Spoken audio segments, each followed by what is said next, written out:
Եթերում Պաշտպանության նախարարության տեղեկատվության եւ հասարակայնության հետ կապերի վարչության զինուշ հեռուստածրագրի շաբաթօրյա թողարկումն է, բարև ձեզ։ Թողարկումը սկսում ենք 3 տեղի ունեցած միջադեպի վերաբերյալ տեղեկատվությամբ։ Այսպես, ապրիլի 27-ին ժամը 4:15-ի սահմաններում Հայաստանի Հանրապետության Պաշտպանության նախարարության քննչական ծառայության 6-րդ կայազորային քննչական բաժնում հաղորդում է ստացվել այն մասին, որ Տավուշի մարզի Այգեպար-Մովսես գյուղերի միջև ընկած ճանապարհահատվածում Պաշտպանության նախարարության N զորամասի պայմանագրային զինծառայողներից մեկին պատկանող ՎԱԶ-2107 մագնիշի ավտոմեքենայով երթևեկելիս հրազենային մարմնական վնասվածքներ են ստացել վարորդը եւ եւս 2 պայմանագրային զինծառայողներ։ Ձեռնարկված միջոցառումներով վերջիններիս կյանքը փրկել հնարավոր չի եղել։ 2 պայմանագրային զինծառայողներ մահացել են Բերդի զինհոսպիտալ տեղափոխելու ճանապարհին, իսկ մեկը Բերդի զինհոսպիտալում։ Դեպքի վայրի զինության ժամանակ բազմաթիվ հրազենային հետքեր են հայտնաբերվել նաև վերը նշված ավտոմեքենայի վրա։ Փաստի առթիվ Հայաստանի Հանրապետության Պաշտպանության նախարարության քննչական ծառայության 6-րդ կայազորային քննչական բաժնում Հայաստանի Հանրապետության քրեական օրենսգրքի 104 հոդվածի 2-րդ մասի առաջին եւ 6-րդ կետերով հարուցվել է քրեական գործ։ Կատարվում է նախաքննություն։ Պաշտպանության նախարարությունը խորապես ցավակցում է զոհված պայմանագրային զինծառայողների հարազատներին։ Այժմ պաշտոնական տեղեկատվության մյուս հատվածը ներկայացնենք տեսաշարի միջոցով։ Ապրիլի 23-ին Պաշտպանության նախարար Սեյրան Օհանյանն ընդունել է Հայաստանի Հանրապետությունում Ռումինիայի արտակարգ եւ լիազոր դեսպան Տիկին Քրինա Ռոդիկա Պրինարուին եւ Հայաստանում հավատարմագրված նորանշանակ ռազմական կցորդ գնդապետ Խորխե Նիկու Սեկարային։ Հանդիպման ընթացքում դեսպան Պրինարուն ներկայացրել է նորանշանակ ռազմական կցորդին եւ փոխանցել պաշտպանական բնակավարում Հայաստանի հետ համագործակցությունը խորացնելու ռումինական կողմի պատրաստակամությունը։ Շնորհավորելով գնդապետ Սեկարային ռազմական կցորդի պաշտոնը ստանձնելու կապակցությամբ Պաշտպանության նախարարը մաղթել է նորանոր հաջողություններ եւ հույս հայտնել, որ ռազմական կցորդի նշանակումից հետո երկկողմ համագործակցությունը նոր թափ կստանա։ Հանդիպման ընթացքում քննարկվել են նաեւ երկկողմ համագործակցությանն առնչվող այլ հարցեր։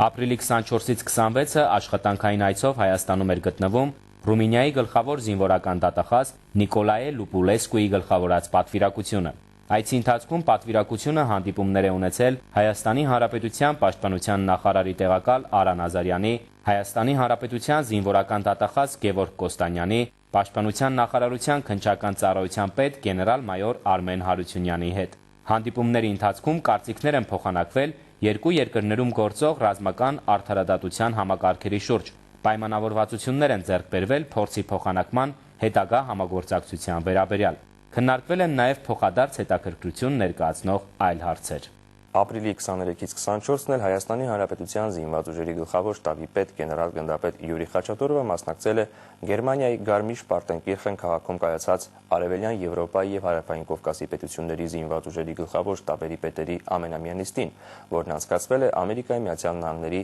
Եվրոպական հրամանատարության հովանու ներքո։ Նիստը նվիրված էր տարածաշրջանային անվտանգությանը, ինչպես նաև Եվրատլանտյան գործընկերության հարթությունում պաշտպանական համագործակցության առնչվող հարցերի շուրջ կարծիքների փոխանակմանը։ Ապրիլի 23-ին Յուրի Խաչատուրովն առանձնազրույց է ունեցել Ամերիկայի Միացյալ Նահանգների Եվրոպական հրամանատարության հրամանատար, Եվրոպայում ՆԱՏՕ-ի միացյալ ուժերի գերագույն հրամանատար ծովակալ Ջեյմս Ստավրիդիսի հետ։ Հանդիպան ընթացքում քննարկվել են Հարավային Կովկասում կայունության եւ անվտանգության մարտահրավերներին դիմագրավելուն եւ հայ-ամերիկյան երկկողմ ռազմական համագործակցության զարգացմանը վերաբերող խնդիրներ։ Հաջորդ օրը գեներալ գնդապետը մասնակցել է գլխավոր շտաբերի պետերի ձևաչափով լիավգումար նիստին։ Նիստի ընթացքում Յուրի Խաչատուրովն անդրադարձել է Ամերիկայի Միացյալ Նահանգների Եվրոպական հրամանատարության հետ Հայաստանի Հանրապետության զինված ուժերի համագործակցությանը, կարևորել է Լեռնային Ղարաբաղի հակամարտության գոտում կողմերի միջև փոխվստահության միջոցառումների իրականացման անհրաժեշտությունը։ Ապրիլի 25-ին էլ Հայաստանի Հանրապետության զինված ուժերի գլխավոր շտաբի պետի գլխավորած պատվիրակությունը Բրյուսելում ՆԱՏՕ-ի կենտրոնակայանում մասնակցել է Աֆղանստանում անվտանգության աջակցության միջազգային ուժերի գործողություններին մասնակցող երկրների զինված ուժերի գլխավոր շտաբերի պետերի ձևաչափով հերթական նիստին։ Նիստի ընթացքում քննարկվել են Աֆղանստանում անվտանգության ապահովման պատասխանատվությունը, կոալիցիոն ուժերից Աֆղանստանի կառավարական ուժերին փոխանցելու գործընթացը։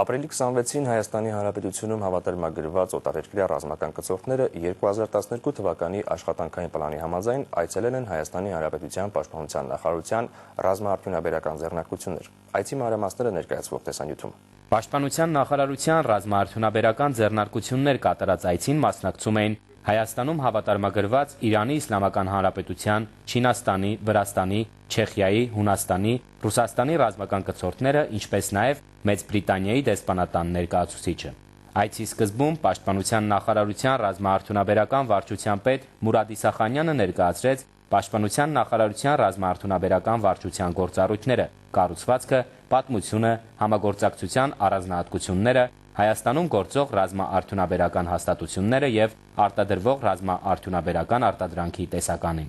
Այնուհետև կազմակերպվեց այց Չարենցավանի հաստոցաշինական գործարան, լազերային տեխնիկա եւ ԼՏ պրիկալ ընկերություններ։ Հյուրերը շրջայց կատարեցին նշված ձեռնարկություններում, ծանոթանալով ցուցադրության ներկայացված արտադրատեսակների նմուշներին։ Ապրիլի 19-ին զինված ուժերի ինժեներասակրավորային զորամասերից մեկը նշեց կազմավորման 19-րդ տարեդարձը։ Այդ արդիվ շնորհավորելով զորամասի անձնակազմին, ձեր ուշադրությանն եք ներկայացնում զորամասում կայացած հանդիսավոր միջոցառման մանրամասները։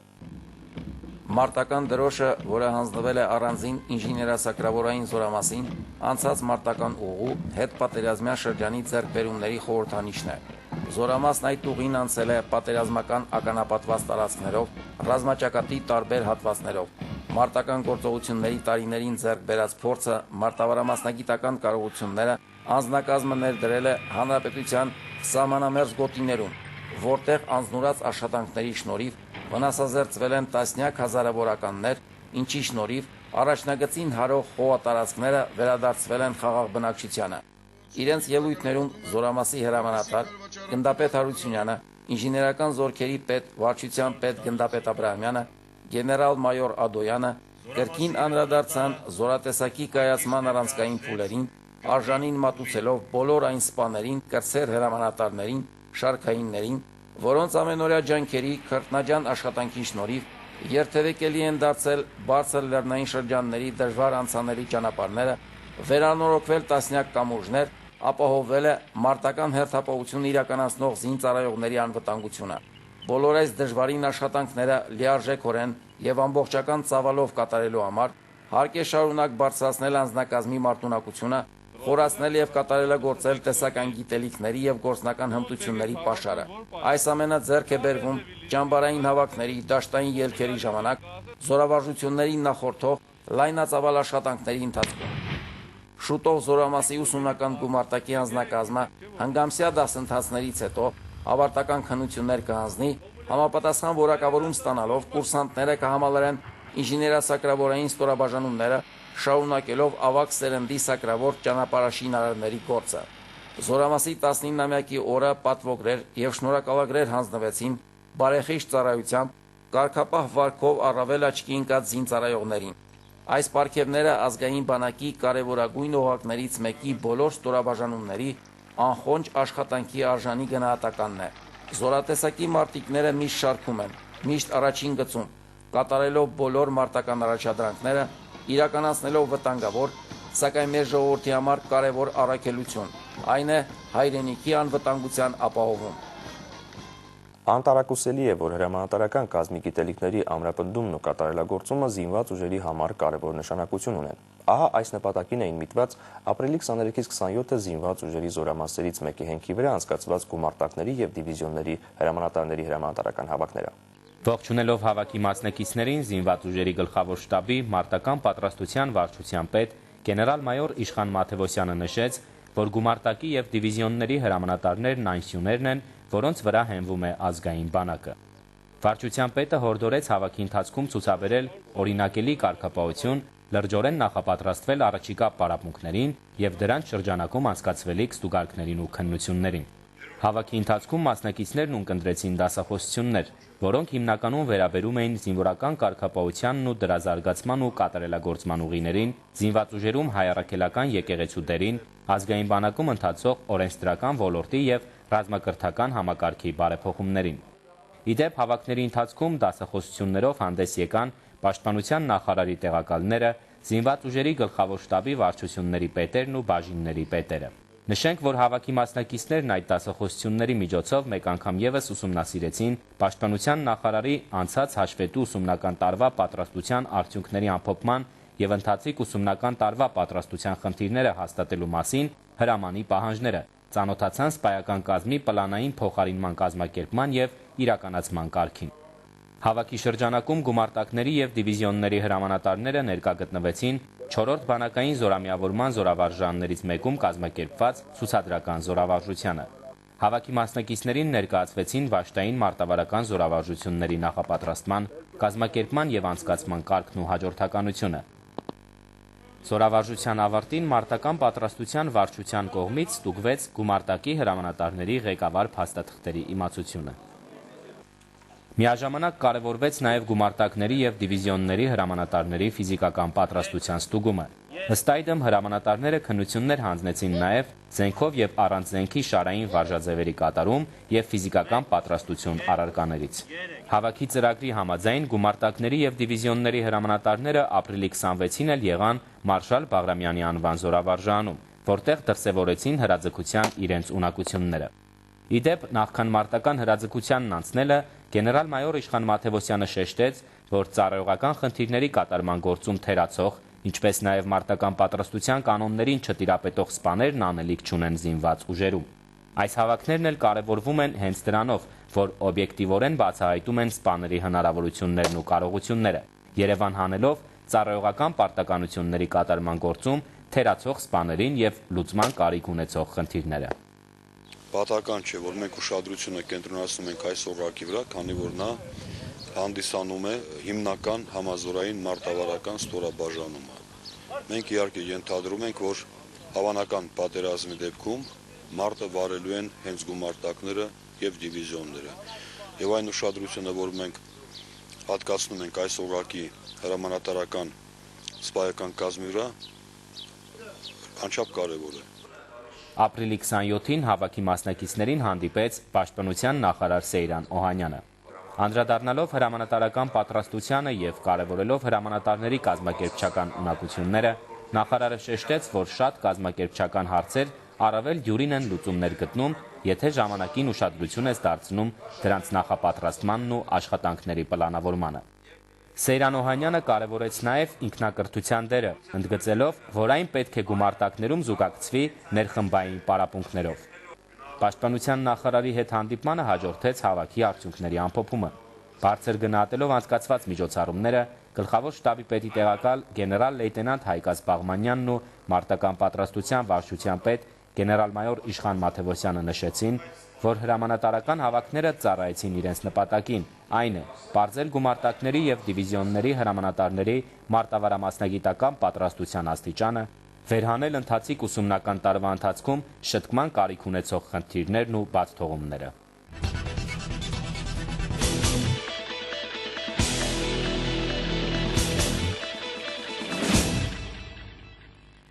Հաջորդ տեսանյութը, որն անդրադարձ է Պաշտպանության նախարար Սեյրան Օհանյանի զոհված ազատամարտիկ Գագիկ Բաղդասարյանի հայրական օջախ կատարած այցին, ներկայացնում է Կարեն Պետրոսյանը։ Նախորդ տարվա ամռանը Արագածոտնի մարզի Դաշտադեմ համայնքում տեղի էր ունեցել զոհված ազատամարտիկ Գագիկ Բաղդասարյանի հիշատակին նվիրված հուշակոթողի բացման արարողություն։ Աշխատանքային ծանրաբեռնվածության պատճառով Պաշտպանության նախարար Սեյրան Օհանյանը չէր կարողացել ներկա գտնվել միջոցառմանը, բայց խոստացել էր, որ անձամբ կայցելի եւ կհանդիպի զոհված ազատամարտիկի ծնողներին։ Եվ ահա իր խոստմանը հավատարիմ ապրիլի 24-ին Սեյրան Օհանյանը հյուրընկալվեց Դաշտադեմ համայնքում։ Զոհված ազատամարտիկ Գագիկ Բաղդասարյանի հիշատակի համար կանգնեցված հուշակոթողին ծաղիկներ դնելով, միաժամանակ հարգանքի տուրք մատուցելով հայրենիքի համար զոհված հայրենիների հիշատակին, Սեյրան Օհանյանն այցելեց ազատամարտիկի տուն։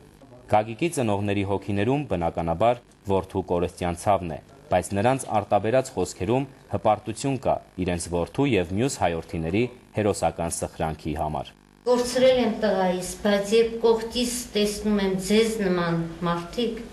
ես հպարտանում եմ իմ տղայով,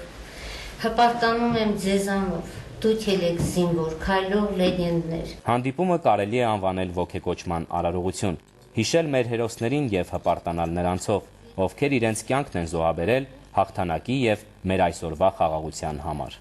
Ապրիլի 26-ին Գաբրիել Սունդուկյանի անվան ազգային ակադեմիական թատրոնում տեղի ունեցավ հուշ երեկո նվիրված Հայաստանի Հանրապետության ազգային հերոս Վազգեն Սարգսյանի հիշատակին։ Չնայած վատառողջ վիճակին երեկոյին մասնակցել է նաև Վազգեն Սարգսյանի մայրը Գրետա Սարգսյանը։ 21-րդ դարամերն է լինելու խորագրով հուշ երեկոն, ի դեպ կազմակերպվել էր պատահական օր, որը ոչ Սպարապետի ծննդյան տարեդարձն էր, ոչ էլ մահվան տարելիցը։ Օրվա ընտրությունը սակայն խորհրդանշում էր այն իրողությունը, որ ազգային հերոսներին հիշելու համար հատուկ առիթներ պետք չեն։ Ներկաները 1 րոպե լռությամբ հարգեցին Վազգեն Սարգսյանի հիշատակը, ապա ունկնդրեցին նորին Սուրբ Օծություն Տեր Գարեգին II կաթողիկոսի օրհնությունը, որն ընթերցեց եպիսկոպոս Հովհաննիսյանը։ Ազգային հայրենասիրական երգերը, ասմունքը եւ պաշտպանության նախարարության սարդարապատ բարի համույթի կատարմամբ մարտական պարերը ներկաներին եւս մեկ անգամ հիշեցրին Վազգեն Սարգսյանի եւ մեր ժողովրդի անցած դժվարին ուղին։ Ազգային հերոսի մայրը Գրետա Սարգսյանը շնորհակալություն հայտնեց նրանց, ովքեր մասնակցում էին հուշ երեկոյին, նշելով, որ դա ավելի շատ դահլիճում ներկաներին է անհրաժեշտ, քան Վազգենին։ Իհարկե Սպարապետը ձերն էր, արդեն 10 տարի էր, նա մեզանից դուրս էր եկել, ամիսներով երեստ էլ չէինք տեսնում։ Սպարապետը ձերն էր, ձեր համար էր ամեն ինչ անում, մեր ժողովրդի, մեր ազգի համար։ Նշենք, որ Գրետա մայրիկը զինվորի պաշտպանության կոմիտեի կողմից պարգևատրվեց զինվորի պաշտպան մեդալով։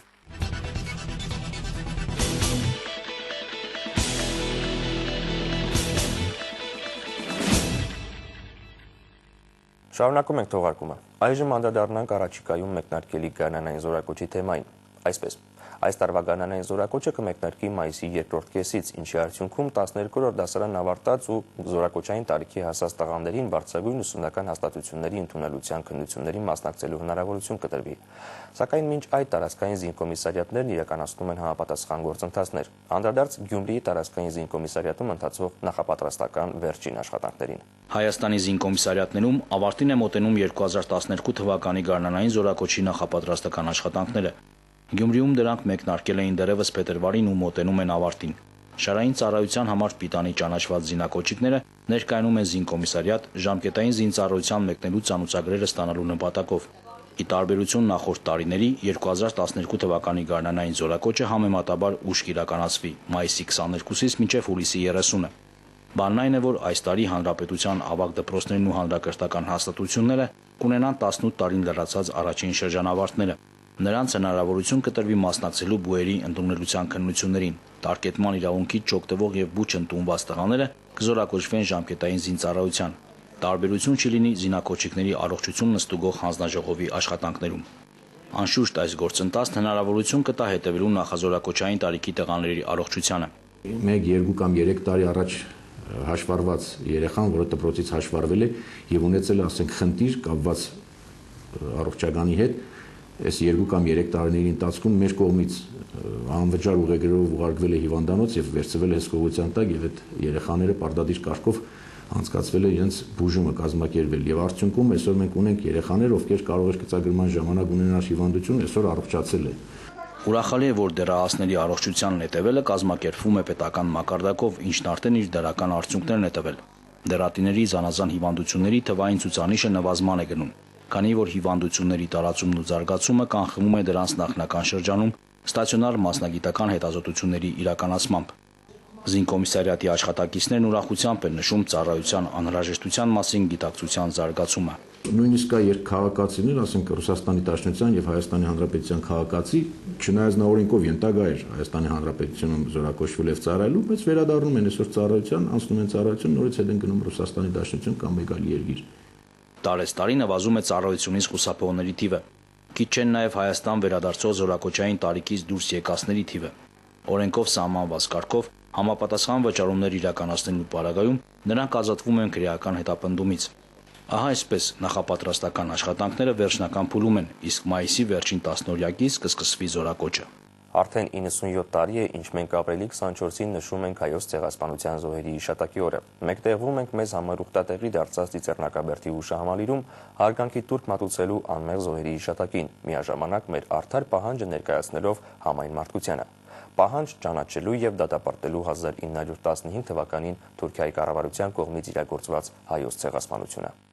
1877 թվականին սկսվեց ռուս-թուրքական հերթական պատերազմը, որի արդյունքը եղավ Սան Ստեֆանոյի պայմանագիրը։ Ըստ այդմ հայաբնակ Կարսի վիլայեթը անցնում էր Ռուսաստանին, իսկ Թուրքիան պարտավորվում էր հայերով բնակեցված տարածքներում կատարել տնտեսական բարեփոխումներ։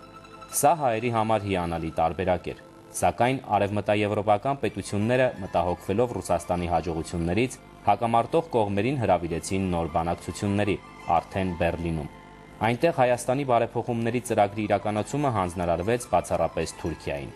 Փոխարենն առաջացավ հայկական հարցը, որը ենթադրում էր եվրոպական պետությունների աջակցություն եւ հետեւաբար հայերի վիճակի բարելավում։ Բայց ինչպես ցույց տվեց ժամանակը, այն ունեցավ հակառակ ազդեցություն։ Եվրոպական դիվանագիտությունը հայկական հարցը սկսեց օգտագործել որպես Թուրքիային ճնշելու գործիք։ Թուրքերը հայկական հարցն օրակարգից հանելու համար ընտրեցին ամենաանմարտկային տարբերակը՝ վերացնել հայ ժողովրդին երկրի երեսից։ Այդ նպատակով ստեղծվեցին Համիդիե կոչվող ավազակային խմբեր, որոնց հանձնարարված էր ասպատակել հայկական հողերը։ Խստացվեց հայահալած քաղաքականությունը։ Այդ քաղաքականության անմիջական կրողը դարձավ Սուլթան Աբդուլ Համիդ II-ը։ Նրա նախաձեռնությամբ 1895-ից 1896 թվականներին սկսվեցին հայերի առաջին զանգվածային ջարդերը, որոնց զոհ գնաց մոտ 300,000 հայ։ 1908 թվականին երիտթուրքերը Թուրքիայում կատարեցին հեղաշրջում, որին աջակցեցին նաև հայկական կուսակցությունները։ Սակայն այդ ժամանակ թուրքական քաղաքականության մեջ արմատավորվեց պանթյուրքիզմի գաղափարախոսությունը։ Այն ենթադրում էր բոլոր թուրքալեզու ազգերի միավորում մեկ պետության մեջ եւ ճանապարհին ընկած այլ ազգերի բնաջնջում։ 1909 թվականի ապրիլի 1-ից մինչև 14-ը տեղի ունեցավ երիտթուրքական առաջին զանգվածային կոտորածը։ Եղեռնը կատարվեց Ադանայի վիլայեթում եւ խլեց մոտ 30,000 հայերի կյանք։ Ադանայի կոտորածից հետո հայերի հալածանքները ել ավելի սաստկացան։ Այդպես ողջ Օսմանյան կայսրությունը պատրաստվեց հայերին վերջնական հարվածը տալու։ Երիտթուրքական պարագլուխները որոշեցին բնաջնջումը իրականացնել 3 փուլերով։ Առաջին փուլում բանակ զորակոչվեցին բոլոր 15-ից 45 տարեկան հայ տղամարդիկ։ Նրանց զինաթափեցին 50-100 հոգանոց խմբերով եւ առանձին բնաջնջեցին։ Բռնագրավվեց նաև հայերի սակավաթիվ զենքն ու զինամթերքը։ Ծրագրի երկրորդ փուլով սկսվեց հայ մտավորականության քաղաքական, մշակութային եւ ռազմական գործիչների ոչնչացումը։ 1915 թվականի ապրիլի 24-ին Կոնստանտինոպոլսում ձերբակալվեցին 235 մտավորականներ, իսկ ապրիլի 29-ին նրանց թիվը անցավ 800-ից։ Երրորդ փուլով թուրք ջարդարարները սկսեցին կոտորել անպաշտպան մնացած հայ բնակչությանը, գերազանցապես կանանց, ծերունիներին եւ երեխաներին։ Կազմակերպվեց զարհուրելի բռնագաղթ, աքսոր ջարդ։ Հայերին կամ ստիպում էին ուրանալ քրիստոնեությունը, կամ սպանում էին, կամ ստիպում բռնել գաղթի ուղին։ Արևմտյան Հայաստանի ողջ մնացած հայերը բռնագաղթվեցին Միջագետքի անապատներ, հիմնականում Դերձոր, որտեղ եւ բնաջնջվեցին։ Այսքանով հայերի նկատմամբ թուրքական ոտնձգությունները չավարտվեցին։ Երիտթուրքերի 1918 թվականին Անդրկովկաս կատարած արշավանքի ժամանակ կոտորվեց 500,000, իսկ 1920-ից 1922 թվականների արդեն քեմալական կառավարության կատարած ջարդի ժամանակ 260,000 հայ։ Ընդհանուր առմամբ 1895-ից մինչև 1922 թվականը զոհվեց ավելի քան 2.5 միլիոն հայ։ 19-րդ դարի վերջը եւ 20-րդ դարի սկիզբը հայ ժողովրդի համար ճակատագրական ժամանակաշրջան էր։ Օսմանյան կայսրությունը պետական մակարդակով ծրագրեց եւ իրագործեց հայերի զանգվածային կոտորած։ Չկար պետականություն ու չկար բանակ, եւ նման պարագայում անպաշտպան ժողովրդին կոտորելը շատ հեշտ է, բայց անընդունելի եւ դատապարտելի։ Հայոց ցեղասպանությունը ժամանակին դատապարտեցին բազմաթիվ առաջադեմ մտավորականներ։ Պետական մակարդակով հայոց ցեղասպանությունը դատապարտվեց միայն Երկրորդ համաշխարհային պատերազմից հետո։ Խորհրդային շրջանում այս մասին թույլատրվեց խոսել միայն 60-ականներին։ 1967 թվականին Մեծ Եղեռնի 50-ամյակի կապակցությամբ ճարտարապետներ Թարխանյանի եւ Քալաշյանի նախագծով Ծիծեռնակաբերդ կոչվող բլրի վրա կանգնեցվեց հայոց ցեղասպանության զոհերի հիշատակին նվիրված հուշարձանը։ Այն ուխտատեղի դարձավ հայ ժողովրդի համար եւ ինչպես տասնյակ տարիներ այս ապրիլի 24-ին էլ բոլորս պաշտոնյա ու զինվորական, շինարար ու մտավորական մեկտեղվեցինք մի գաղափարի եւ նպատակի շուրջ, մեր հարգանքի տուրքը մատուցելով անմեղ զոհերի հիշատակին։ Այդ օրը նաև առիթ էր եւս մեկ անգամ իլուր աշխարհի բարձրաձայնելու որ 1915 թվականի հայոց ցեղասպանությունն անհերքելի իրողություն է եւ գալու է արդար դատավճռի ու հատուցման ժամանակը։ 1915 թվականի շարունակությունն էին 20 տարի առաջ Հայաստանի հյուսիսարևելյան եւ հարավային սահմանագոտիներում եւ Արցախում ադրբեջանական զորքերի իրականացրած ավազակային հարձակումներն ու խաղաղ բնակիչների սպանությունները։ Այսօր սակայն արցախահայությունը առավել քան երբեք քաջ գիտի, թե ինչ է նշանակում վստահել, հավատալ Թուրքին ու հայրենի հողում ապաստան տալ նրան։ Դրա ավարտը կամ ջարդ է, կամ ցեղասպանություն։ Ապրիլի 24-ին մեր նկարանող խումբն Արցախում էր։ Ներկայացնում է իմ գործընկեր Նաիրա Համբարձումյանը։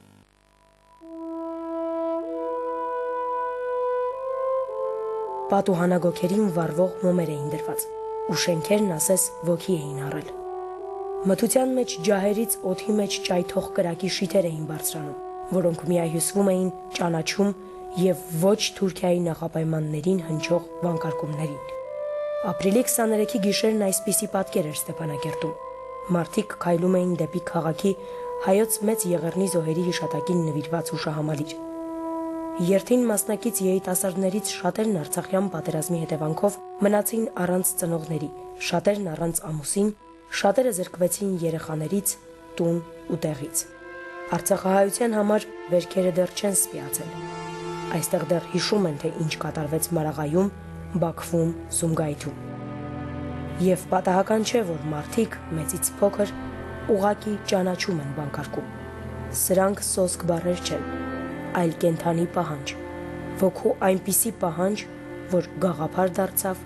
որ ուժ դարձավ մեր ազատամարտիկների բազուկներում ու Արցախն ազատագրեց թշնամուց։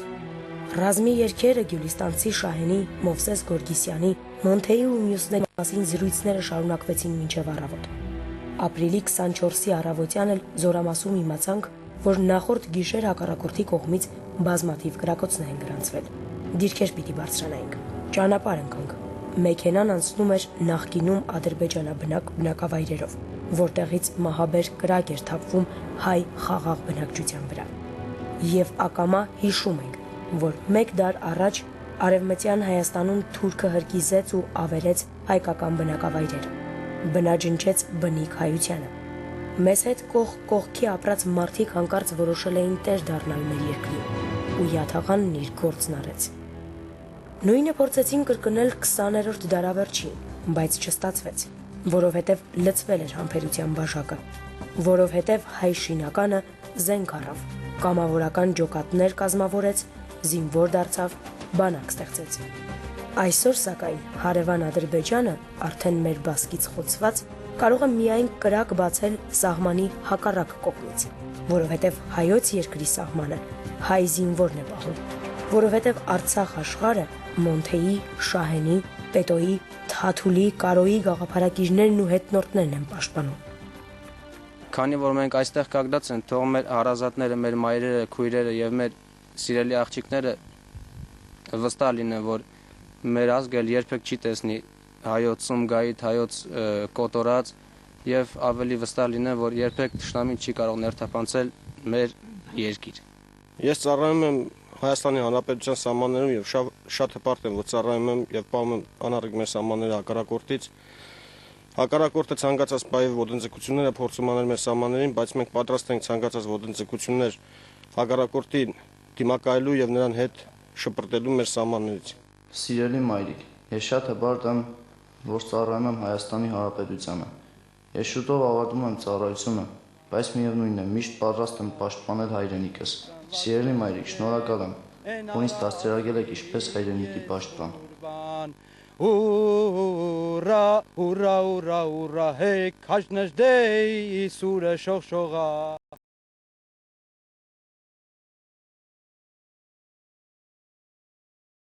Այսօրվա համար նախատեսել ենք այսքանը, իսկ վաղը կեսօրին հետևեք Զինուժի կիրակնօրյա թողարկմանը։ Մնացեք խաղաղությամբ եւ մինչ նոր հանդիպում։